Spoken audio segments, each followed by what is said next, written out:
আসসালামু আলাইকুম। আমি ফ্রাই প্যানের মধ্যে দিয়ে দিলাম তেল। তেলের মধ্যে ডিম দিয়ে দিয়েছি।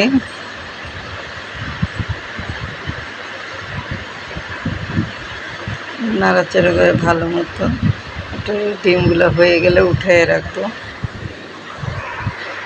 আলাদা করে। এখন পেঁয়াজ দিলাম, পেঁয়াজ কাঁচামরিচ,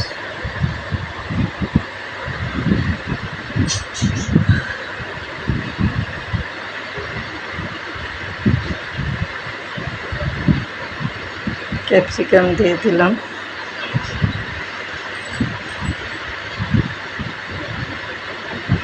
ডিমগুলো দিয়ে দিচ্ছি,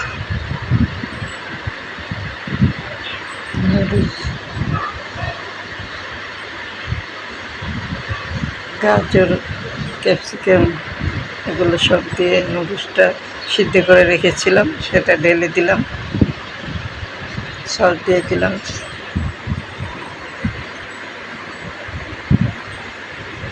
আল্লাহ হাফেজ।